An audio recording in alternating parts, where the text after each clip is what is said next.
Hello friends, welcome to our YouTube channel Assam Course. और आज ये वीडियो तो क्लास 10 और साइंस और चैप्टर 12 माने विद्युतर आन এটা टपिक डिस्कस হ'ব আৰু টপিকটোৰ নাম হৈছে रोधকৰ সজ্জা। সো रोधকৰ সজ্জা বুজাৰ আগতে আমি ফাৰ্স্ট रोधক কি বস্তু হেতু জানিব লাগিব আৰু रोधকটো জানাৰ আগতে যেটো বৈদ্যুতিক रोधৰ কনসেপ্ট আছিল হেতু ভালকে ক্লিয়াৰ হ'ব লাগিব। আগৰ ভিডিঅ' বিলাকত বৈদ্যুতিক रोधৰ ভালদৰে বুজা হৈছে বৈদ্যুতিক रोध কি বস্তু। তথাপিও বৈদ্যুতিক रोधটো কৰ পৰা পাইছিলো আমি অমৰ সূত্ৰৰ পৰা পাইছিলো। অমৰ সূত্ৰ মানে কি আছিল V সমানুপাতিক I আছিল। ইয়াৰ পৰা আমি কি কৰিছিলো V = IR পাইছিলো। R টো কি আছিল সমানুপাতিক ধ্ৰুৱক এটা আছিল আৰু ইয়াকে কি বুলি কোৱা হৈছিল পৰিবাহী এডালৰ ৰড। আৰু ইয়াৰ পৰা কি পাইছিলো আমি I = আছিল V/R। এতিয়া কোনো এডাল পৰিবাহীত যদি বিভৱভেদটো আমি ধ্ৰুৱক ৰাখো, ধ্ৰুৱক মানে কি ফিক্স, তাক চেঞ্জ নকৰো, তেতিয়া হলে কি হয় এই প্ৰবাহটো কি হয় R ৰ বৈস্তানুপাতিক হৈ যায়। বৈস্তানুপাতিক মানে কি যদি পৰিবাহীডালৰ আমি ৰডটো বঢ়াও তেতিয়া হলে প্ৰবাহটো কমিব বা প্ৰবাহটো বঢ়ালে ৰডটো কমিব। তাৰ মানে কি বৈদ্যুতিক ৰোধে পৰিবাহী এডালত প্ৰবাহৰ বাধা হিচাপে কাম কৰে। এতিয়া চোৱা ৰোধক কি বস্তু, ৰোধকটো আমাৰ প্ৰয়োজন কি ৰোধকৰ। ৰোধক হৈছে কি এনেকুৱা এটা সঁজুলি, কিতাপৰ ডায়াগ্ৰামত ৰোধকক এনেকুৱাকৈ বুজোৱা হয়। একচুৱেল যেটো ৰোধক আছে সেইটো বেলেগ হয় দেখাত, বাট কিতাপত এনেকৈ বুজোৱা হয়। ইয়াৰ কি ই এটা বৈদ্যুতিক সঁজুলি যাৰ এটা কি আছে নিৰ্দিষ্ট পৰিমাণৰ কি এটা আছে ৰোধ আছে। এতিয়া চোৱা পৰিবাহীডালৰ ৰোধ এটা তাৰ নিৰ্দিষ্ট বৈশিষ্ট্য, পৰিবাহীডালৰ ৰোধ এটা নিৰ্দিষ্ট থাকে, ফিক্স থাকে এইটো হয়নে। এতিয়া চোৱা কোনোবা এটা পৰিবাহীত প্ৰবাহ গৈ আছে আৰু যিখিনি প্ৰবাহ গৈ আছে তাৰে আমাক কি লাগে অলপ কম প্ৰবাহ লাগে, আমি প্ৰবাহটো অলপ কন্ট্ৰোল কৰিব খোজো, তেতিয়াহলে আমি কি কৰিব লাগিব যদি আমি উৎসৰ বিভৱভেদটো চেঞ্জ নকৰাকে প্ৰবাহটো কমাব লাগে তেতিয়াহলে আমি কি কৰিব লাগিব তাতে আমি পৰিবাহীডালৰ ৰোধ বঢ়াব লাগিব। এতিয়া ৰোধ কেনেকৈ বঢ়াম, ৰোধ কেনেকৈ বঢ়োৱা হয় এনেকুৱাকৈ এক্সট্ৰা ৰোধক দি কিনে পৰিবাহীৰ ৰোধটো বঢ়োৱা হয়। যেতিয়া তুমি এনেকুৱা ৰোধক পৰিবাহীৰ লগত সংযোগ কৰিবা, বৰ্তনী এটাত কানেকশ্যন কৰিবা, তেতিয়াহলে গোটেই বৰ্তনীটোৰ কি হয় মুঠ ৰোধৰ মান বাঢ়ি যায়। সো ৰোধক মানে কি সিম্পলি ক'ব গ'লে ৰোধক মানে হৈছে এনেকুৱা এটা সঁজুলি যাৰ এটা নিৰ্দিষ্ট পৰিমাণৰ ৰোধ থাকে আৰু ইয়াক পৰিবাহী এডালত কানেকশ্যন কৰাৰ পিছত গোটেই পৰিবাহী এডালৰ ৰোধটো বাঢ়ি যায় হৈছে। এতিয়া চোৱা এই ৰোধকবিলাক পৰিবাহী এডালত বা বৰ্তনী এডালত সংযোগ কৰাৰ কিছুমান উপায় আছে বা সজ্জা আছে। সো এনেকুৱা সজ্জাই দুটা তোমালোকৰ সিলেবাছত আছে, সেই দুটা পঢ়িব লাগে। আৰু সেই সজ্জা দুটা হৈছে ফাৰ্স্ট হৈছে শ্ৰেণীবদ্ধ সজ্জা, 2 নম্বৰতে হৈছে সমান্তৰাল সজ্জা। শ্ৰেণীবদ্ধ সজ্জাক ইংলিছত সিৰিজ কানেকশ্যন বুলি কোৱা হয় আৰু সমান্তৰালক কি বুলি কোৱা হয় পেৰেলেল কানেকশ্যন। তো শ্ৰেণীবদ্ধ সজ্জাটো চাই লওঁ। শ্ৰেণীবদ্ধ সজ্জাটো ইয়াতে দেখুওৱা আছে কি হৈছে ইয়াতে R1 R2 আৰু R3 তিনিটা বেলেগ বেলেগ পৰিমাণৰ ৰোধক, মানে যাৰ ৰোধৰ মান বেলেগ বেলেগ একেলগে শ্ৰেণীবদ্ধ সজ্জাত সংযোগ কৰা হৈছে। শ্ৰেণীবদ্ধ সজ্জাত মানে কি শ্ৰেণীবদ্ধ সজ্জাত এটাৰ পিছত এটা ৰোধক কানেকশ্যন কৰা হয়, এনেকৈ হেতুকে শ্ৰেণীবদ্ধ সজ্জা বুলি কোৱা হয়। ঠিক আছে। এতিয়া শ্ৰেণীবদ্ধ সজ্জাত যেতিয়া আমি ৰোধকবিলাক কানেকশ্যন কৰোঁ তাৰ কি হয় মুঠ ৰোধৰ কাৰণে নিৰ্দিষ্ট ফৰ্মুলা আছে, তাৰ প্ৰবাহটো উলিয়াৰ নিৰ্দিষ্ট ফৰ্মুলা আছে আৰু প্ৰতিটো ৰোধকৰ দুই মূৰৰ মাজৰ বিভৱভেদৰ কাৰণে এক্সট্ৰা ফৰ্মুলা পোৱা যায়, সেইবিলাক আমি ডিছকাছ কৰিম। নেক্সট চোৱা সমান্তৰাল সজ্জাটো চাই লোৱা। সমান্তৰাল সজ্জাটো কেনেকুৱা, সমান্তৰাল সজ্জাটো হৈছে কি সমান্তৰাল শব্দটোত মন কৰা, সমান্তৰাল মানে কি তোমালোকে সমান্তৰাল সৰল ৰেখা মানে জানা এনেকুৱা, এইবিলাক তিনিডাল সমান্তৰাল সৰল ৰেখা হয়নে। এতিয়া চোৱা সমান্তৰাল মানে কি ৰোধকবিলাক সমান্তৰালভাৱে সংযোগ হৈ থাকে, মানে এটাৰ তলত এটা। চিত্ৰত দেখা পাইছা R1 R2 আৰু R3 তিনিটা ৰোধক সমান্তৰাল সজ্জাত কানেকশ্যন কৰা আছে বিভৱভেদৰ লগত। সো এইটো হৈছে সমান্তৰাল সজ্জা। যেনেকৈ শ্ৰেণীবদ্ধ সজ্জাত ক'লো মুঠ ৰোধ প্ৰবাহ আৰু প্ৰতিটো ৰোধকৰ দুই মূৰৰ মাজৰ বিভৱভেদৰ কাৰণে বেলেগ ফৰ্মুলা থাকে সমান্তৰাল সজ্জাৰ। সো সেইখিনি পঢ়িম আমি। সো ফাৰ্স্ট আমি কি কৰিম শ্ৰেণীবদ্ধ সজ্জা ল'ম, সেইটো ডিছকাছ কৰিম, তাৰপিছত নেক্সট সমান্তৰাল সজ্জা পঢ়িম। ঠিক আছে। সো ফাৰ্স্ট আমি শ্ৰেণীবদ্ধ সজ্জা ডিছকাছ কৰিম। তো শ্ৰেণীবদ্ধ সজ্জাত কি হয় ৰোধকবিলাক কি হয় এটাৰ পিছত এটা এনেকৈ শ্ৰেণীবদ্ধভাৱে সংযোগ কৰা হয়। এতিয়া চোৱা এনেকৈ কানেকশ্যন কৰাৰ ফলত বৰ্তনীটোৰ মুঠ ৰোধ কি হয়, মুঠ ৰোধৰ ফৰ্মুলাটো হয় এনেকুৱা। মুঠ ৰোধক কি বুলি কোৱা হয় শ্ৰেণীবদ্ধ সজ্জাত RS বুলি কোৱা হয়। এই এছটো কিয় আহিছে চোৱা, শ্ৰেণীবদ্ধ সজ্জাৰ ইংৰাজী নাম হৈছে সিৰিজ কানেকশ্যন। এই সিৰিজৰ এছটো ইয়াতে সাফিক্স হিচাপে লোৱা হয় RS = R1 + R2 + R3। So শ্ৰেণীবদ্ধ সজ্জাত মুঠ ৰোধৰ মান গোটেইকেইটা ৰোধকৰ যোগফলৰ সমান হৈছে। নেক্সট চোৱা বৰ্তনীৰ মাজেৰে প্ৰবাহ কিমান গৈছে, প্ৰবাহটো চোৱা প্লাছৰ পৰা মাইনাছ যায়, এইটো উৎসৰ বিভৱভেদ আছিল। সো ইয়াৰ পৰা প্ৰবাহ এনেকৈ আহিছে, এইটো বেটাৰী, সো এনেকৈ যাব। সো কি হ'ব বৰ্তনীৰ মাজেৰে যোৱা প্ৰবাহ কি হ'ব I ইকুৱেল টু V/RS কাৰণ ওমৰ সূত্ৰৰ পৰা কি পাওঁ I equal to V/R so ইয়াতে কি বিভৱভেদ V আৰু মুঠ স্ৰোত কিমান পালো RS সো সেই কাৰণে RS সো প্ৰবাহৰ কাৰণে ফৰ্মুলা হ'ব এইটো হৈছে নেক্সট চোৱা এতিয়া চোৱা শ্ৰেণীবদ্ধ সজ্জাত আমি প্ৰতিটো ৰোধকৰ মাজে মাজে কাষে কাষে যদি এটাকে ভোল্টমিটাৰ লগাও সাপোজ R1 ৰ দুই মূৰৰ বিভৱভেদ জুখিবৰ কাৰণে আমি এটা ভোল্টমিটাৰ লগাইছো ভোল্টমিটাৰ এনেকৈ লগোৱা হয় আগৰ ক্লাছত কোৱা হৈছে হয়নে সাপোজ R3 ত এটা লগাইছো ভোল্টমিটাৰ প্লাস মাইনাস হৈছে এতিয়া চোৱা তুমি যদি R1 ৰ বিভৱভেদ দুই মূৰৰ মাজৰ বিভৱভেদ জুখা তুমি কি কৰিব লাগিব আমি ওমৰ সূত্ৰ প্ৰয়োগ কৰি জুখিম হয়নে সো V ইকুৱেল টু কি হ'ব IR এতিয়া চোৱা এই বৰ্তনীটোত চোৱা প্ৰবাহ এটাই কাৰণ প্ৰবাহ এটা পথেৰে গৈ আছে প্ৰবাহটো হয়নে নহয় প্লাসেৰে গৈছে এনেকৈ এটা পথেৰে আহি আকৌ বেটাৰীত সোমাইছে so I to same suppose ধৰি লওঁ ইয়াতে চোৱা R1 ৰ মান 5 ওহম R2 ৰ মান 10 ওহম আৰু R3 ৰ মান 15 ওহম ফৰ এন এক্সাম্পল লৈছো আৰু সাপোজ প্ৰবাহ লৈছো I ইকুৱেল টু 3 এম্পিয়াৰ হৈছে এতিয়া চোৱা R1 ৰ দুই মূৰৰ মাজৰ বিভৱভেদ কি হ'ব যদি আমি হেতু V1 বুলি কওঁ I into R হয় না নহয় সো I কিমান হ'ব ইয়াতে 3 এম্পিয়াৰ ধৰিছো 3 এম্পিয়াৰ এতিয়া R কি দিবা তুমি R1 ৰ দুই মূৰৰ মাজৰ বিভৱভেদ জুখি আছা সো 5 দিব লাগিব সো 5 ওহম হৈছে এটা কি পাম আমি 3 into 5 15 এম্পিয়াৰ আৰু ওহম পূৰণ হৈ আছে সো আমি এসআই ইউনিটত কি পাম 15 ভোল্ট এতিয়া চোৱা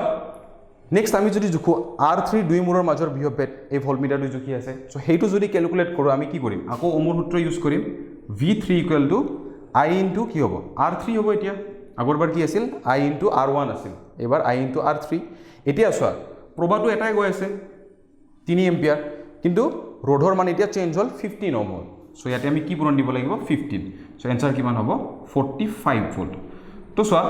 উচ্চৰ বিভৱভেদ V আছিল কিন্তু আমি দুয়োটা ৰোধকৰ দুই মূৰৰ মাজৰ বিভৱভেদ বেলেগ বেলেগ পালো দ্যাট মিন্স কি হয় চোৱা শ্ৰেণীবদ্ধ সজ্জাত যেটো প্ৰবাহ যায় সেই প্ৰবাহটোৰ মানটো এটাই প্ৰতিটো ৰোধকৰ মাজেৰে এটাই প্ৰবাহ যায় ঠিক আছে কিন্তু প্ৰতিটো ৰোধকৰ দুই মূৰৰ মাজৰ বিভৱভেদ বেলেগ বেলেগ হয় আৰু হেইটো আমি কৰ পৰা গম পাওঁ এই ওমৰ সূত্ৰটোৰ পৰা আহে কাৰণ V ইকুৱেল টু IR আমি I আৰু R পূৰণ কৰিবই লাগিব I টো প্ৰতিটো ক্ষেত্ৰতে একে কিন্তু ৰোধকৰ মান চেঞ্জ হলে তাৰ দুই মূৰৰ মাজৰ বিভৱভেদও আমি বেলেগ বেলেগ পাওঁ সো বুজি পাইছা সো এতিয়া চোৱা সো R1 ৰ দুই মূৰৰ মাজৰ বিভৱভেদ আমি কি ফৰ্মুলা পৰা দিম V1 equal to I R1 এটো এটা ফৰ্মুলা হ'ব নেক্সট চোৱা R2 ৰোধকৰ দুই মূৰৰ মাজৰ বিভৱভেদ কি হ'ব V2 equal to I R2 হৈছে নেক্সট চোৱা যেটো I3 আছিল I3 দুই মূৰৰ মাজৰ বিভৱভেদৰ মান কি হ'ব V3 equal to I R3 so এইটো হ'ব ফৰ্থ ফৰ্মুলা হৈছে সো বুজি পাইছা সবতকে ইম্পৰ্টেন্ট কথা কি শ্ৰেণীবদ্ধ সজ্জাত প্ৰতিটো ৰোধকৰ মাজেৰে যোৱা প্ৰবাহৰ মান একে কিন্তু প্ৰতিটো ৰোধকৰ দুই মূৰৰ মাজৰ বিভৱভেদ বেলেগ বেলেগ হৈছে এতিয়া চোৱা V1 V2 V3 যদি তুমি যোগ কৰা কি পাবা যেটো উচ্চৰ বিভৱভেদ আছিল হেইটোৱে পাবা V হেইটো হৈছে 5 নম্বৰ ফৰ্মুলা হৈছে সো এইখিনি আছিল শ্ৰেণীবদ্ধ সজ্জাৰ ডিসকাশন ইয়াৰে আমি এইবিলাক এক্সাম্পল লৈছিলো এক্সাম্পল এতিয়া মুছি দিব পাৰো সোৱা ইয়াতে 15 ওহম আছিল হয়নে সো এই তিনিটা ৰোধ আছে বৰ্তনীটোৰ মুঠ ৰোধ কিমান হ'ব RS equal to R1 plus R2 plus R3 5 plus 10 plus 15 কিমান হ'ব 30 ওহম সো বৰ্তনীটোৰ মুঠ ৰোধ হ'ব 30 ওহম ঠিক আছে সো এটো শ্ৰেণীবদ্ধ সজ্জা বুজি পাইছা তো শ্ৰেণীবদ্ধ সজ্জাৰ ডিসকাশন ইয়াতে শেষ হ'ল নেক্সট আমি কৰিম সমান্তৰাল সজ্জা হ'ব সো নেক্সট আহিল সমান্তৰাল সজ্জাত কি হয় ৰোধক বিলাক এটাৰ তলত এটাকৈ এনেদৰে সংযোগ কৰা হয় সমান্তৰালভাৱে ঠিক আছে সো সমান্তৰাল সজ্জাত মুঠ ৰোধৰ ফৰ্মুলা কেনেকৈ দিয়া হয় সমান্তৰাল সজ্জাত মুঠ ৰোধটোক মাজে মাজে সমতুল্য ৰোধ বুলিও কোৱা হয় সো মুঠ ৰোধটো এনেকৈ দিয়া হয় RP বুলি কোৱা হয় মুঠ ৰোধটোক RP ৰ এই P টো কি P টো এই প্যাৰেলেলৰ পৰা আহিছে ইংৰাজী নাম প্যাৰেলেল কানেকশন তাৰ পৰা P টো লোৱা হয় সো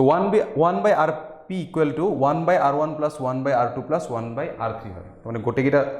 তিনিটা থাকিলে তিনিটা চাৰিটা থাকিলে 1/R4 হলে হয় সো এনেকৈ যোগ কৰি যেটো ভ্যালু পাওঁ RP ৰ হেইটোৱে হয় মুঠ ৰোধ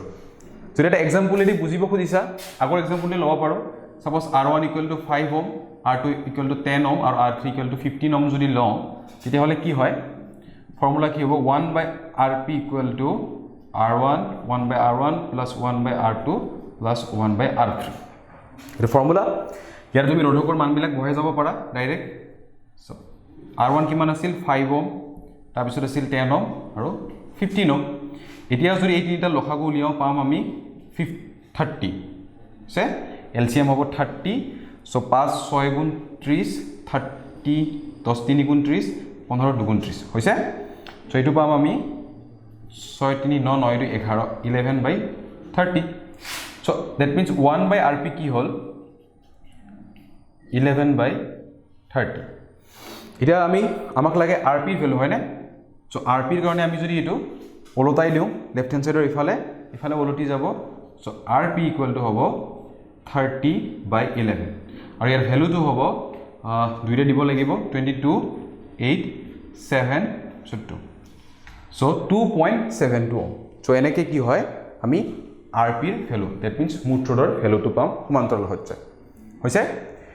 এতিয়া চোৱা সমান্তৰাল সজ্জাত কি হয় তিনিওটা ৰোধকৰ দুই মূৰৰ মাজৰ বিভৱভেদ একে হয় কেনেকৈ একে হয় চোৱা তুমি যদি ইয়াতে বিভৱভেদ জোখা চোৱা এই তিনিওটা বিভৱভেদ এই দুটা বিন্দুৰ পৰাই সংযোগ হৈ আছে সো ইয়াতে আমি এটা ভোল্টমিটাৰ সংযোগ কৰিলে এনেকৈ সংযোগ কৰিব লাগিব সো ভোল্টমিটাৰৰ সংযোগ কি জুখিলে তিনিওটা ৰোধকৰ দুই মূৰৰ মাজৰ বিভৱভেদ আমি একে পাম সো হেতু কথাই লিখা হৈছে চোৱা সমান্তৰাল সজ্জাত প্ৰতিটো ৰোধকৰ দুই মূৰৰ মাজৰ বিভৱভেদ একে অৰ্থাৎ v যেটো উচ্চৰ বিভৱভেদ হ'ব হেতুৱে তিনিওটা ৰোধকৰ মাজৰ বিভৱভেদ হ'ব এতিয়া চোৱা এইখিনি বুজি পালা ৰোধ আৰু বিভৱভেদৰ কথাটো এতিয়া চোৱা বৰ্তনীটোত চোৱা ইয়াৰ পৰা কি হৈছে প্ৰবাহ i আহিছে ইফালে আহিছে ইয়াতে চোৱা 1 2 3 তিনিটা ভাগত বিভক্ত হৈ গৈছে পিছত আকৌ i এ ওলাইছে হয়নে সো আমি প্ৰতিটো ৰোধকৰ মাজেৰে যোৱা প্ৰবাহক নাম দিব পাৰো এইটোক i1 বুলি ক'ব পাৰো এইটোক i2 বুলি ক'ব পাৰো আৰু এইটোক i3 বুলি ক'ব পাৰো হৈছে এতিয়া চোৱা তিনিওটা ৰোধকৰ কি দুই মূৰৰ মাজৰ বিভৱভেদ একে v হয় না নহয় সো ওমৰ সূত্ৰৰ পৰা কি পাও যদি ওমৰ সূত্ৰৰ পৰা কি পাও ফাৰ্স্ট i = v / r এতিয়া চোৱা বিভৱভেদৰ মান একে বাট r প্ৰত্যেকটো ক্ষেত্ৰতে বেলেগ বেলেগ চোৱা ফাৰ্স্টত 5 10 30 15 সো প্ৰতিটো ৰোধকৰ মাজেৰে যোৱা প্ৰবাহৰ মান বেলেগ বেলেগ হ'ব সমান্তৰাল সজ্জাত আৰু এইটোৱে সবতকৈ ইম্পৰ্টেন্ট কথা সমান্তৰাল সজ্জাত কি হয় প্ৰতিটো ৰোধকৰ দুই মূৰৰ মাজৰ বিভৱভেদ একে কিন্তু প্ৰতিটো ৰোধকৰ মাজেৰে যোৱা প্ৰবাহৰ মান বেলেগ বেলেগ আৰু প্ৰবাহৰ মানটো কেনেকৈ পাম প্ৰতিটো ৰোধকৰ মাজেৰে যোৱা প্ৰবাহ কেনেকৈ হ'ব সাপোজ i1 লাগে আমাক সো i1 কইলে কি কৰিব লাগিব আমি বিভৱভেদক r1 এ ডিভাইড কৰিব লাগিব i2 ৰ কাৰণে কি কৰিব লাগিব বিভৱভেদক r2 ৰে ডিভাইড কৰিব লাগিব সো ফৰ্মুলা বিলাক কেনেকৈ হ'ব r1 ৰ মাজেৰে যোৱা প্ৰবাহ i1 = v / r1 i2 = v / r2 আৰু i3 = v / r3 বুজি পাইছা নেক্সট চোৱা এতিয়া চোৱা i1 i2 3 তিনিটা ভাগত ভাগ হৈছিল পিছত আকৌ i এ ওলালে হয় না নহয় সো মুঠ প্ৰবাহ কি হ'ব মুঠ প্ৰবাহ হ'ব i = i1 + i2 + i3 এটা ইম্পৰ্টেন্ট ফৰ্মুলা হয় নেক্সট চোৱা মুঠ প্ৰবাহৰ বৰ্তনীৰ মুঠ প্ৰবাহ উলিয়াৰ কাৰণে আমি আৰু এটা ফৰ্মুলা ইউজ কৰিব পাৰো ফৰ্মুলাটো কি হ'ব চোৱা আমি টোটাল বৰ্তনীটোৰ মুঠ স্ৰোত কিমান পাম rp পাম হয়নে সো rp যেতিয়া মুঠ স্ৰোত পাম তেতিয়া হলে i কি হ'ব v / rp সো এইটো এটা ফৰ্মুলা হ'ব বিভৱভেদক কি কৰিম আমি যেটো বৰ্তনীৰ মুঠ স্ৰোত হয় rp হেতুৰে ডিভাইড কৰি i এ পাম সো প্ৰবাহৰ দুটা ফৰ্মুলা পাম আমি আৰু